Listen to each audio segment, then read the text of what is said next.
As crazy as it sounds, Cincinnati Bengals football is back. They take on the New England Patriots this Sunday in Cincinnati. We're going to be previewing the Cincinnati Bengals upcoming season. And joining me today is Braeden Guthrie, aka Bengals NFL from Instagram. How you doing today, Braeden? No, I'm doing great. We said it. Bengals is coming upon us. It's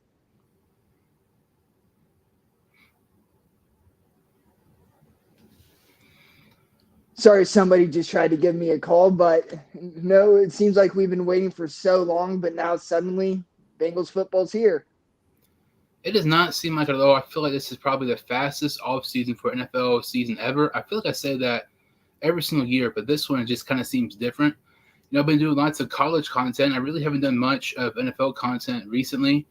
Going to kind of change that, as the season starts, lots of more Bengals videos and stuff like that.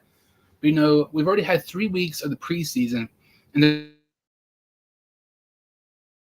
season, obviously, when you look at the Bengals standouts, in their couple games, a couple players that kind of stand out to me are Josh Newton, from TCU.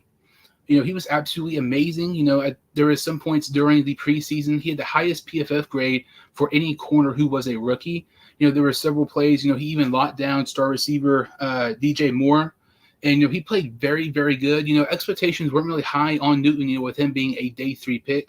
But he definitely, exceeded really everybody's expectations to be a day 3 pick. When you look at Cincinnati, under Zach Taylor, they haven't really hit on day 3 picks aside from Evan McPherson. And I know it's very early, but that might change with, Josh Newton. A couple other players, kind of talking about, some preseason standouts. So, Braeden, who's a kind of a preseason standout to you for Cincinnati? We kind of already saw. Come back in here and you talk about Josh Newton. That's somebody who absolutely stood out. You can already tell he's one of the instant backups on the depth chart. So the Bengals saw it as well. He had a strong preseason games. Obviously, he gave up a touchdown that wasn't so pretty, but he's a rookie. That happened. So to see a 5th-round rookie perform as high as he did, I think that was great to see. Going away from the rookies, I think Dax Hill had a really nice camp. We had that battle all training camp of Dax Hill or DJ Turner. I think Dax Hill kind of won that with a lot of room. He kind of stood out compared to Turner. And in the preseason, we saw Hill almost have the interception and multiple pass breakups and limited snaps. So Dax has given me a lot of hope for coming into the season in that corner position.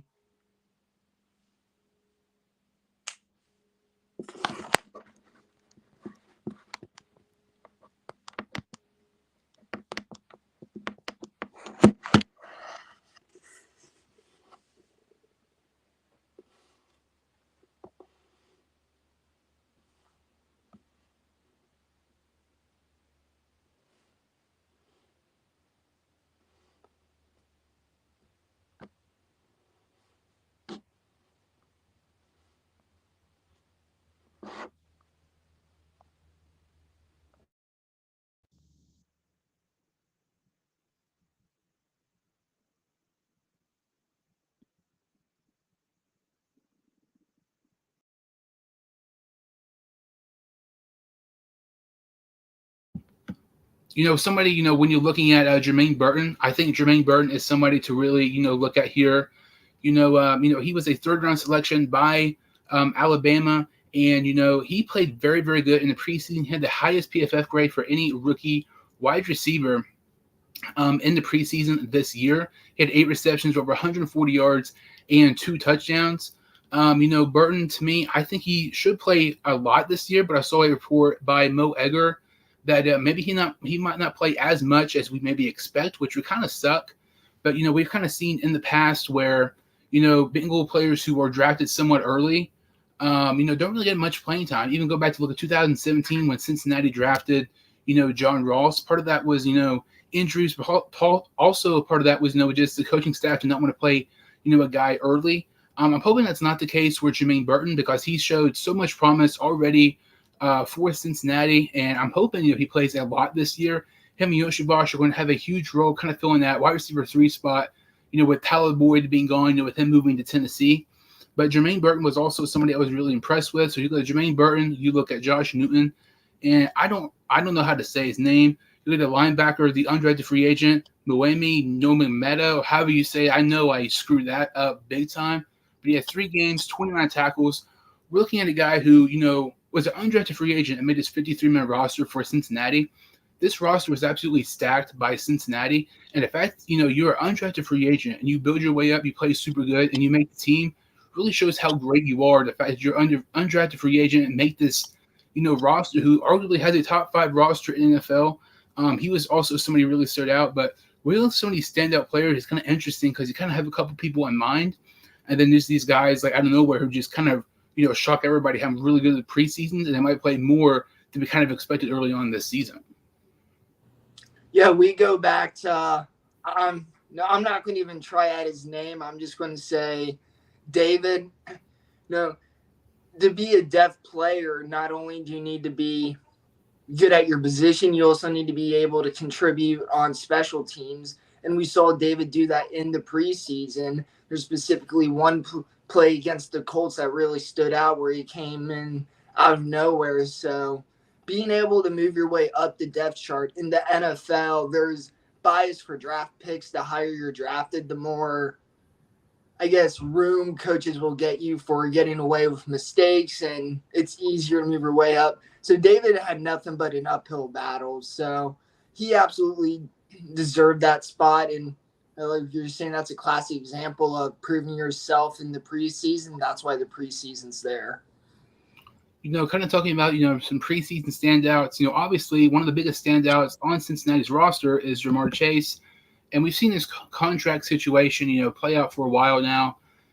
I get Chase wants his money, but it's kind of frustrating to me. There's been times where a week or so ago, Zach Taylor said he expects Jamar Chase to practice, the day before Chase ended up practicing, and then Chase hasn't really practiced much since. He was at practice today. This is just my opinion. I could be wrong, but realistically, I think a deal will get done tomorrow. You look at Joe Burrow's contract last year. It was done the season opener of the NFL season. I just think it makes a lot of sense because, the same thing happened with Burrow. And you look at the 2 teams who played each other tomorrow, the Ravens and the Chiefs. I think it would be kind of smart to get some of the media coverage off that. 2 teams that are kind of rivals with Cincinnati. He'll be the highest paid wide receiver, I would say, in NFL history. He wants 1 penny more than Justin Jefferson. You can make a case Chase might be the best receiver in the league. It's 1 and 2 with him and Jefferson. It's frustrating. I understand it to a degree, but it's also one of those things that for Cincinnati, you kind of want to get a deal done now because the salary cap is constantly going up year by year. So go ahead and pay Chase now instead of paying him next year to where, he's not getting more money, if you pay him next year. I've seen lots of people say, he might, hold out, he might not play week 1. I'm giving a 99.99 chance he is playing week 1 because I think a deal is going to get done tomorrow or before Sunday. But I'm hopefully this Chase situation kind of ends so we can kind of end this, drama in Cincinnati that ESPN's talking about. I think they're blowing out of proportion by a lot. But I'm hoping the deal gets done very soon with Jamar Chase. Yeah, absolutely. And this holdout doesn't necessarily surprise me. His final year at LSU, he had the COVID holdout, so he didn't even play. He's always kind of presented himself as somebody as he's going to take care of himself. Which isn't necessarily the worst thing in the world, but he's going to take care of himself first. He wants what's best for him first. So, yeah, hopefully that deal can get done because I agree. I think Chase will play week 1. I think him being at practice today, it was just reported, showed up on my phone as talking now he was limited in practice today. So the fact that he's even participating, I think speaks volume to either he will play or at the limit. There's momentum going towards a contract being signed here in the next few days. And, it's frustrating with the narrative that Cincinnati doesn't pay their players when they made, they gave a monstrous contract to Joe Burrow. They've gave contracts, to, several people throughout the past couple of free agencies. Maybe some would say even overpaid players at times. And then you look at Chase, and it's just like, oh, well, the Bengals don't play their top players. That's just the one instance, and you know that deal is going to get done. And then you got T. Higgins. Oh, but they haven't paid Higgins. And it's just frustrating. The national narrative is that we don't pay our players. And, Chase, supposedly might hold out the first game, which, like I said, I very, very, very do not think that's going to happen at all. But then you look at other teams like the Browns with Mark Cooper, some other teams, the national media doesn't even pay attention. It just seems like, I would say more so ESPN, they just love to talk crap about us anytime they can because it's the fun thing to do. The anti-Bengal bias, we've talked about it, I don't even know how many times now, but it just seems like with this Chase contract situation, they just feed off this stuff trying to talk bad about Cincinnati. Yeah, exactly. And Bengals have paid even past Joe Burrow the past few free agencies. Last year we get Orlando Brown Jr. We make him not the highest on year basis, but in terms of guaranteed money, the Bengals gave him the most in at the time history. I'm not sure if that's been upped or not. And I'm willing to bet with these Chase contracts, the specific amount, like you said, he wants 1 cent more. I don't think that's what's holding the contract being signed. It's more likely being the guaranteed money. There's probably a difference between Chase and what the Bengals want to do, and that's probably where the big difference in delay is. So I'm willing to imagine the Bengals have agreed to that number. How Chase is going to receive that money is what's up in the air, and what the national media refuses to believe. They just see, oh, no contract yet. Here's what people happened 20 years ago under Marvin Lewis and Mike Brown really running the team. Like, they're not up to date. And it's so frustrating because even when you look at, they talk about how the Bengals don't pay their players, and there's been maybe some situations where that could be true. I mean, you go back to Andrew Whitworth, but we made Andy Dalton at the time one of the highest paid quarterbacks. We made Carson Palmer one of the highest paid quarterbacks. So it just seems like they kind of cherry pick what they want to hear, or their things that make them look good, or things that, make their, topic, why they think that the Bengals don't pay their players properly. It's just crazy to me. But hopefully this, Chase situation will get solved pretty soon. So talking about some preseason standouts, Chase situation. So as we head into, the regular season for Cincinnati, who are some players who you think might be a sleeper for Cincinnati, who maybe not a lot of people are kind of talking about, but might kind of exceed expectations this season? So he's really kind of gone under the radar, especially since signing Von Bell. He's not going to be starting, but I still think Jordan Battle is going to have a very important role on this team this year. As we know, Von Bell's it's kind of more of a linebacker and a safety body. So I think we'll see a lot, and we saw a lot of this before Bell went to Carolina for a few years. I think we'll see a lot of Bell comes down and nickel, plays linebacker spot, and we'll see Battle come in and take more the safety reps. So I think people aren't expecting Battle to have as many snaps as I think he may get. And we saw last year, he makes plays. So I think he will definitely, even if it's not starting snaps, I expect him to continue to grow and continue to make plays, because the Bengals didn't sign Von Bell because they thought Battle played poorly. They signed Von Bell because they saw a team captain who they had a professional relationship with, and a very good relationship with, who helped them get to the Super Bowl. So Battle, while he may not be starting, I think he's a big sleeper for this team this year. Yeah, Battle was somebody who, it seems like as he continued, last season, the more he played in each game, he was getting better and better. Last season for the Bengals, one player to me is somebody I wanted the Bengals to get last offseason, and that is Mike Gesicki. I don't think, stat-wise, he might not have monstrous numbers, but when you look at his stats, when he's had decent quarterbacks, he's had pretty good production. Joe Burrow is by far the best quarterback that Gesicki will be playing with throughout his NFL career. I think he is just another weapon for Burrow in this offense. So when you have, Chase, Higgins, Yoshivash, Burton, all of these guys, if one of them steps down, or, whatever the situation may be, I think Gesicki is more than capable, of having pretty good production. I think, he should be pretty good. And also somebody else, I think, is Chase Brown. I think Chase Brown's going to play more than people think this year. When you look at Zach Moss, I wouldn't be surprised if Chase Brown kind of becomes the permanent starter by week 7 or 8. I'm pretty high on Brown this season.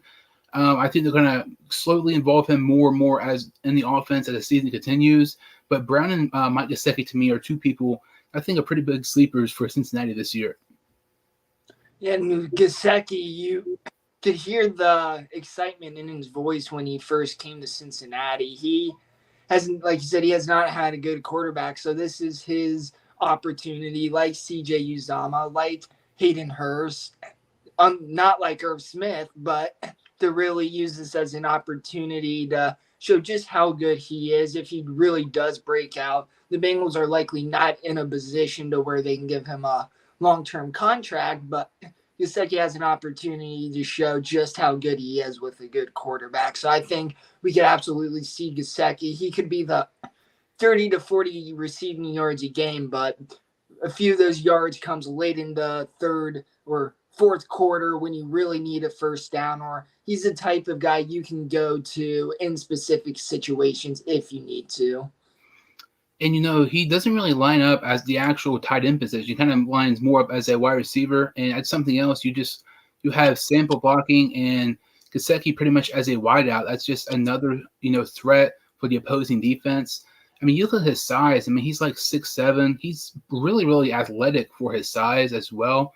Like I said, I was really hoping that we got him last offseason, but we got Irv Smith Jr., and that everybody knows that turned out absolutely terrible. But Gesicki should be pretty good for Cincinnati. So kind of talk about the biggest Bengals sleepers. So, when you look at the Bengals in the AFC North, it's no question. It's obvious. Anybody who is a fan of an AFC North team knows the AFC North is by far the best division in the NFL. It's not even remotely close. So when you're looking kind of at this 1-4 situation, with the Bengals, Ravens, Browns, and Steelers, how would you rank these 4 teams, and what would be the order you would put them in to win a division this season? So if I had to guess as of now, I would have the Steelers at the bottom of the division, followed by the Browns, then the Ravens, then the Bengals winning the division. Obviously, coming from Bengals fans, it's going to sound biased, but Bengals were in the running to win the division last year, but then Joe Burrow gets hurt. Joe Burrow is coming into the year fully healthy. People like to make fun of, he always struggles the first few weeks. He does because he's injured. He's not injured this year. So Bengals have won the division, obviously not last year, but a few years ago with them having that slow start. No slow start this year. They have an opportunity to not just win the division, but even get potentially that 1 seed.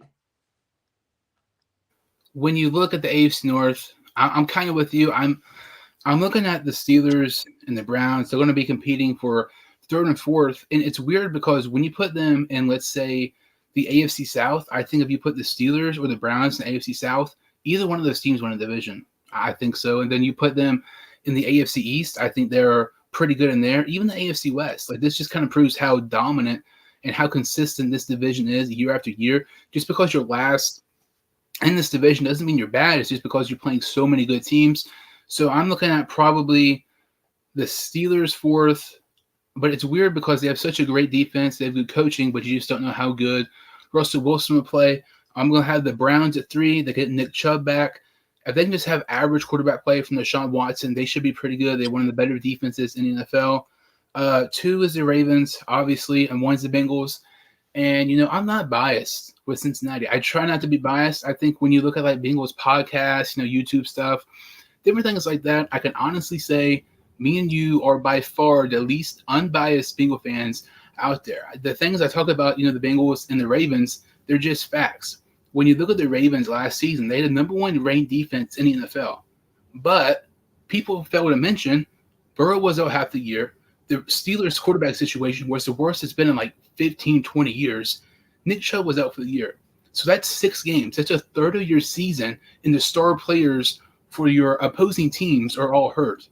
The Ravens were also the first team in NFL history to have the number 1 ranked defense and the MVP and not make it to the Super Bowl. They failed to capitalize off a perfect situation. They got so lucky last year, And I know I say this every single freaking year. The Ravens are by far the most overrated team in the league. And with Joe Burrow coming back, we get weapons like Jermaine Burton and Mike Gesicki. I think this is the Bengals division to lose. As long as Burrow's healthy, we are 100% winning division. I would absolutely be shocked if we don't win. But this is the Bengals division, and I don't even think it's close. I know lots of people talk about the Ravens winning division on Good Morning Football. They had 4 different people, and every single person picked Baltimore to win a division, and only one person had the Bengals being in the playoffs, and that was as a wild card. The disrespect for the Bengals this season is insane. And like you said, we can maybe get the 1 seed. Like, that's how good we could be this season. But the national disrespect for us, it just continues. I don't get it. Like, we are winning this division, I would say, pretty easily this season. Yeah, and you would think, you could go to recent biasm, but the Bengals finished with a positive record last year without Joe Burrow, that being one of the main talking points. You'd think if you're media, you're like, 9-8, no, not having the second best quarterback for basically the second half of the season. I think this is going to be a really good team, not a team who's missing the playoffs. They have all the weapons. If my main 2 concerns is they were basically my main 2 concerns last year is a left guard and right tackle, more so left guard, because this year, if Trent Brown can stay healthy, that's a big if. That's something we talked about a lot last year. Our nightmare situations almost happen and still can with Mims getting injured so quick, and Brown thankfully came back. But if Mims, and I know I'm getting a bit off topic here, while in the few reps he got, he looked well. One of the main concerns was his durability, and a few NFL snaps he already got hurt. So we don't know where he is, and Trent Brown hasn't taken an NFL snap in a very long time, so that has me concerned. But if they can stay just good enough at right tackle, Volson can be fine enough at left guard. If he can play, obviously we saw that good 4-game streak last year where he performed really well. I don't expect him to play like that all year, but if we can get around that level on a consistent basis, if he can just be good enough, because you're not going to have a perfect offensive line, but if Volson plays at least close to that 4-game level last year and he's your worst lineman, then this Bengals offense is almost in a perfect place. You bring up Mims. That's so weird, because I could have swore there were 2 people who were complaining about, Mims was a terrible pick and he was injury prone. But everybody else loved the pick. That's weird. Oh, that was us. We 9 times out of 10 we're right about stuff. And people say, we don't know what we're talking about and stuff like that. 9 times out of 10, if we say something, we're right. Mims, I know he's not playing NFL regular season snap, but the fact that he's injured before he's already, played a regular season game, it's already kind of trending in our direction that we could be right about Mims, but that pick still is going to tick me off. Like, that's Jackson Carman level bad in my opinion. But the offensive line that you were kind of talking about, I don't think it's as bad as people think. It's not great by any means. I think it's good.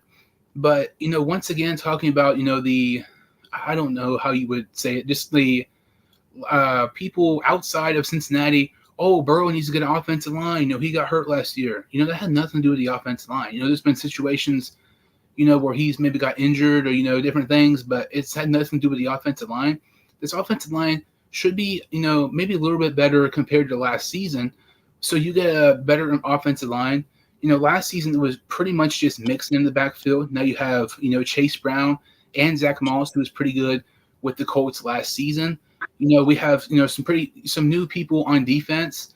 It just seems to me like this is the Bengals' year. I know I said it last season because I picked the Bengals to win a Super Bowl last year, mainly because it was kind of like a now or never deal, because you didn't know about Mixon, with Higgins, Hendrickson's contracts. This year's kind of the same way. We have so many people who are, have contracts coming up soon. So it's kind of like a now or never situation for Cincinnati. We can maybe win a Super Bowl eventually if we don't win it this year, but we have several pieces who, could depart from Cincinnati in the offseason. So we kind of got to win it now. But I think this is definitely the Bengals division to lose here in the AFC North.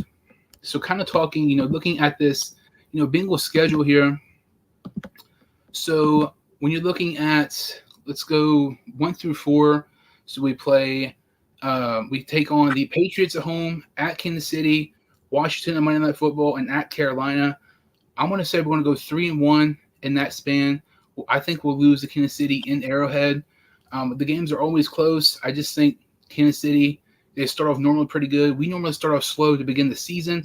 I think we'll have a slip-up loss there. But through our first 4 games, I think we'll go 3-1, and that loss to the Chiefs. So what's kind of your prediction throughout the first 4 games? I completely agree with you. I think while we may not see as slow of a start as the past few years, we still will see it even with a healthier Burrow. So going into Arrowhead, I think that's going to be a really difficult game. However, Patriots, Carolina, those should be wins where maybe we should even have backups in by the end of the game. So I think these first 4 games outside of Kansas City should be fairly easy wins. So we go through games 5, 6, 7, and 8. We have Baltimore at home, at the Giants, at Cleveland, and we take on the Eagles on a 4:25 game. I think, again, we go 3-1. I think we'll beat Baltimore. We'll beat the Giants. We'll beat the Eagles, but we'll lose in Cleveland. For whatever reason, the Browns just have our number. Even when they're down or they don't have a good quarterback, whatever the situation may be, we just cannot beat the Browns. It's so crazy. It's kind of like, from that 2015 and 2020, the Cincinnati Bengals only beat the Steelers, one time after 2015 season up into 2020. It's not as bad against the Browns, but it seems kind of close, kind of comparable to that. We just cannot beat the Browns. I'm going to say again, we're 3-1 in that 4-game span with a loss to Cleveland. And so I'm going to go 2-2.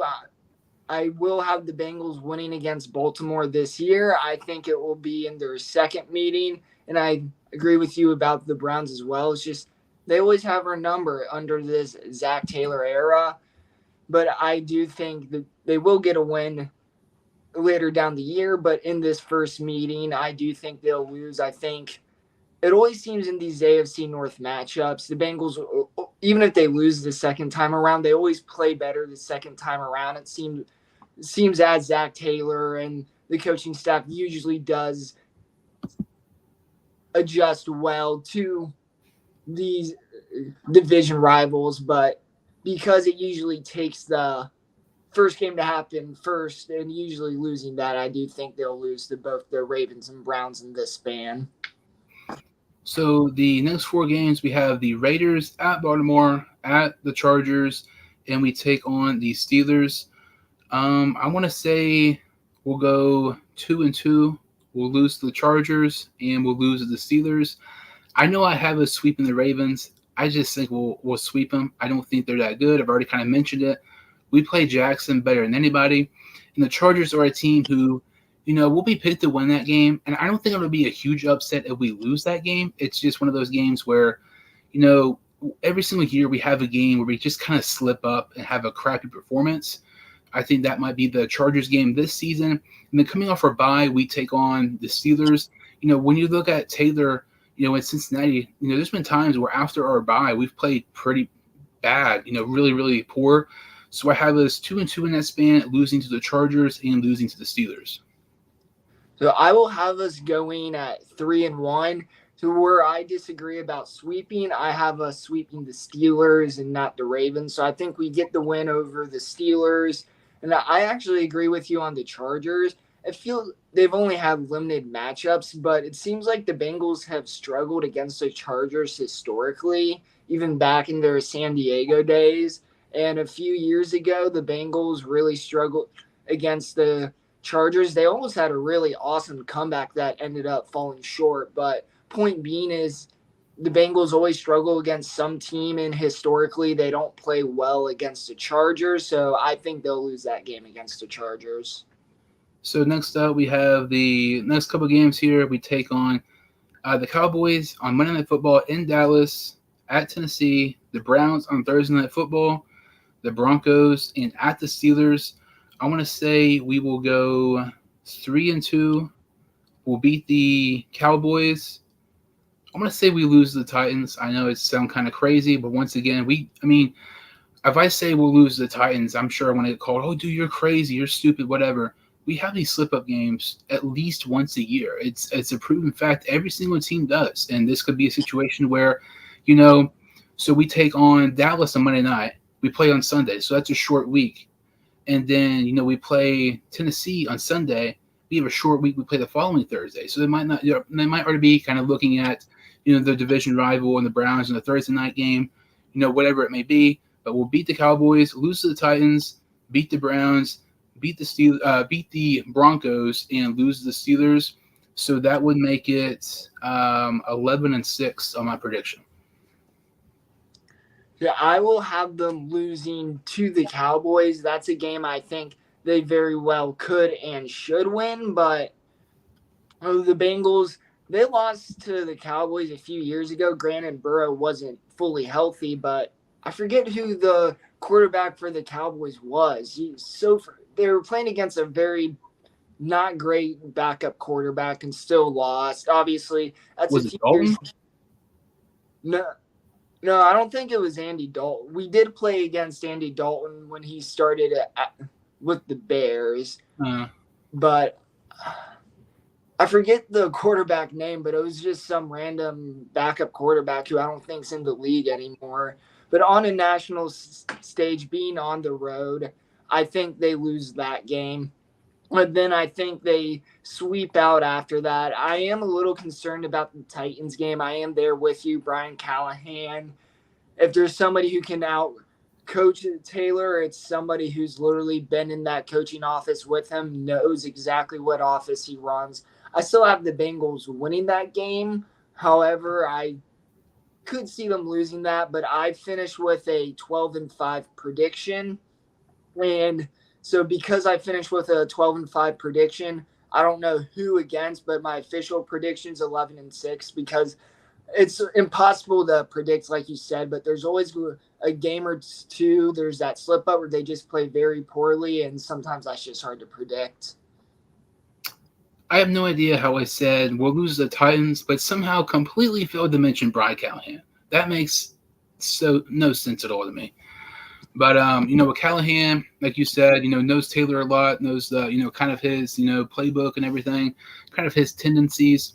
So having Cincinnati 11-6, I would say that we're probably put at us at a 3 seed, I would say, maybe a 2. More than likely, we're going to see the Chiefs get the 1 seed, and maybe an AFC East team get the 2, depending how good maybe Miami or Buffalo is. But so let's say the Bengals are 11-6. Let's say they probably do get the 3 seed, more than likely. So we're looking at Super Bowl picks here. Who's your 2 teams in the Super Bowl, and who do you have winning it? I'm going Bengals, Eagles. I'm going Bengals. Call me biased if you want. I know we keep talking about this, but there's no reason for the Bengals not to make it.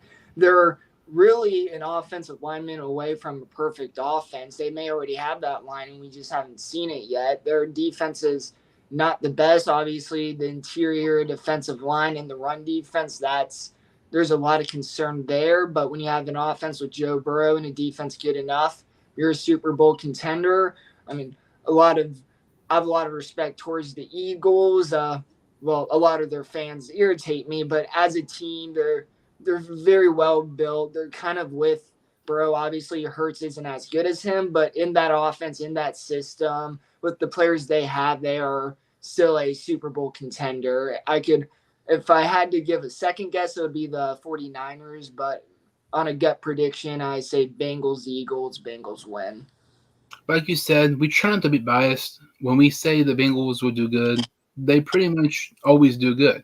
When you look at the 2 seasons where Joe Burrow was healthy, both seasons we made it to the AFC Championship game. In the first season, we made it to the Super Bowl. The second AFC Championship game, we were very close to making the Super Bowl. So if Burrow stays healthy, odds are, that might streak continue going to the AFC Championship game and maybe going to Super Bowl. I want to have us being in a Super Bowl against the 49ers. That was my same prediction as last year, and I'll have us winning it. And it's so crazy. I know we've kind of talked about this just 5-6 years ago. Never would have imagined we would have went to the Super Bowl so early and talking about us, going to the Super Bowl with so much expectations. It's just kind of like the Joe Burrow effect. Everything has changed, since he was drafted. by Cincinnati, but I have Cincinnati over the 49ers. Potential get revenge on the 49ers for the first two Super Bowl losses in 81 and 88. But this should be a very interesting season. There's lots to look forward to for Cincinnati. Some new faces, some old faces are gone, like Joe Mixon, Tyler Boyd, and some others. But very excited for this Bengals season. So, Braeden, can you kind of tell some of the listeners from the follow you on social media? Yeah, absolutely. You can follow me on Instagram, Bengals_NFL. That's where I post great majority of my Bengals content. You can follow me on TikTok at BraedenG18. I've been posting a lot of NCAA 25 clips similar to my YouTube page as well. That just being my name, Braeden Guthrie. I post a lot of random things. But if you're looking for specifically Bengals, Bengals_NFL on Instagram and Bengals_action on Twitter X, whatever you want to call it, that's where I mainly discuss Bengals. I'll make sure to put the links in the description below. So, follow Braeden on all his platforms. So, follow me on Twitter, S2Hein Show, Instagram, The Sports 2Hein Show. If you're new to my channel or you've seen my videos before, make sure to like this video and subscribe to my channel. I really appreciate it. Thank you all so much for watching. I will see you all next time on The Sports 2Hein Show.